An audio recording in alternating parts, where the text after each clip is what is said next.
धन्यवाद डॉक्टर जाकिर नायक साहब। मेरे जिस्म का दिया गया नाम डॉक्टर वर्मा है और मैंने कुरान शरीफ भी पढ़ी है, बाइबिल भी पढ़ी है और वेदवाद की थोड़ा सा अध्ययन किया है। मैंने कुरान में सारी बातें अच्छी पाई हैं, किंतु एक बात मेरी समझ में अभी तक नहीं आई है। ये हिंदूवादी वो कहते हैं कि जन्म होता है और कुरान में एक बात आती है कि मुर्दे जिंदे किए जाएंगे। ये दो बात मेरी समझ में अभी तक नहीं आई है। हिंदू तक वह कहता है, उन्हें देखा कि जन्मवाद के जन्म होता है, मैंने डिस्कवरी चैनल में भी ये चीजें देखी हैं।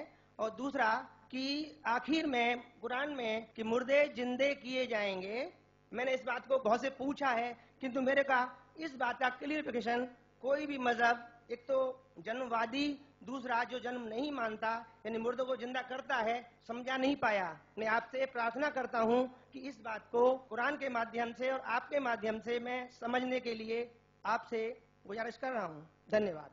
डॉक्टर साहब ने अच्छा सवाल पूछा है कि उसने कुरान मजीद पढ़ी और सब बात को तस्लीम करते, सिर्फ एक या दो बात कि कुरान शरीफ के अंदर मौत आती है, मुर्दे को वापस से जिंदगी दी जाएंगी आखिरत में, उनका जिक्र है।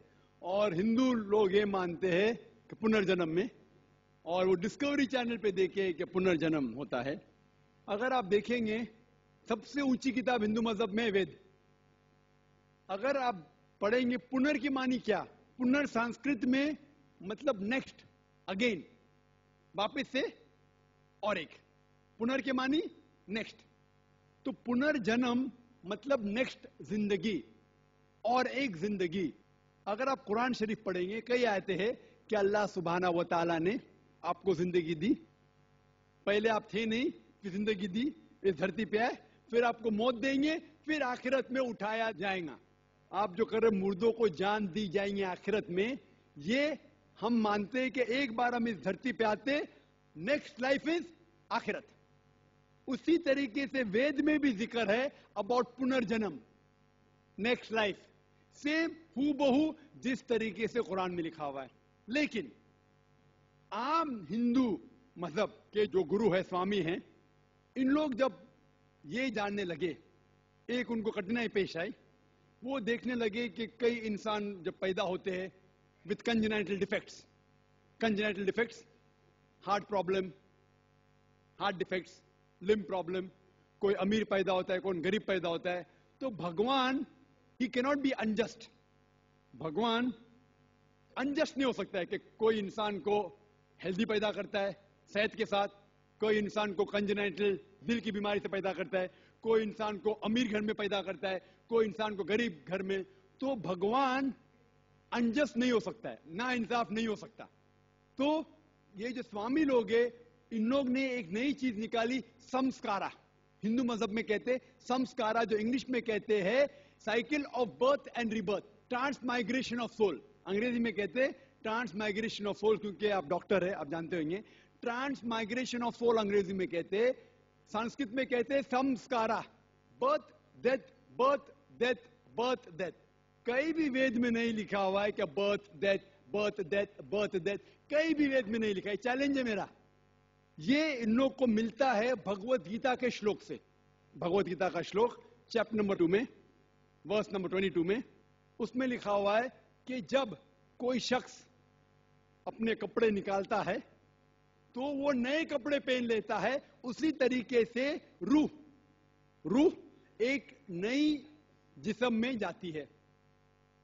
और ये भद्यांकर उपनिषद में भी इसका जिक्र है, आप पढ़ेंगे कि when a caterpillar climbs up the grass of blade, he jumps to a new grass. Same way the soul takes a new body. जिस तरीके से कैटरपिलर घास के ऊपर चढ़ता है और दूसरे घास पे जाता है, उसी तरीके से रूह एक नई बॉडी के अंदर जाता है।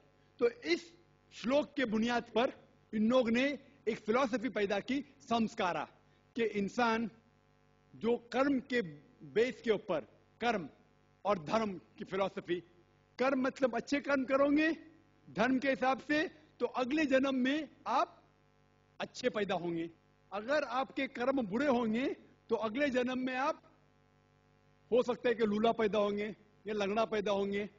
और जो कहते हैं कि आप इंसान 7 बार बनेंगे, ये कौन कहता है? वेद नहीं कहती, ये स्वामी जी लोग कहते हैं। कोई वेद में कहीं लिखा नहीं है, क्योंकि उनको ये नहीं कह सकते थे कि इंसान क्यों गरीब पैदा होता है, क्यों अपाहिज पैदा होता है। उनकी सोच कम थी, इसीलिए नई फिलॉसफी लेके आए, ट्रांसमाइग्रेशन ऑफ सोल।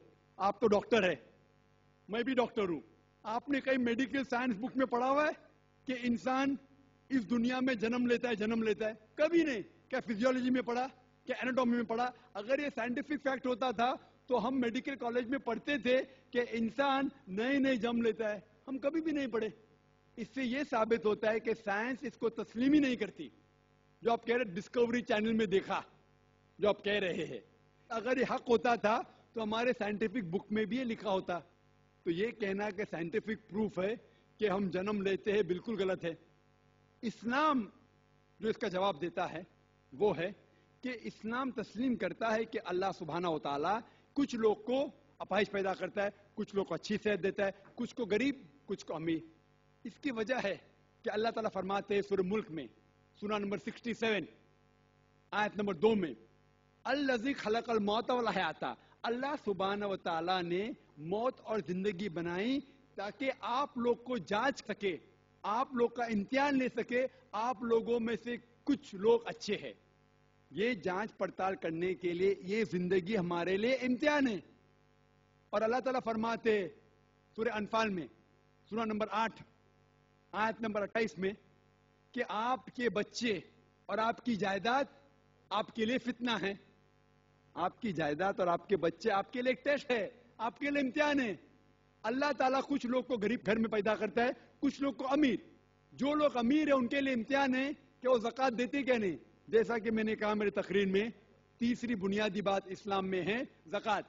जिस शख्स के पास 85 ग्राम से ज्यादा सोना है या उसके मुकाबले में धन है, उसको 2.5% ज़कात देना फर्ज है।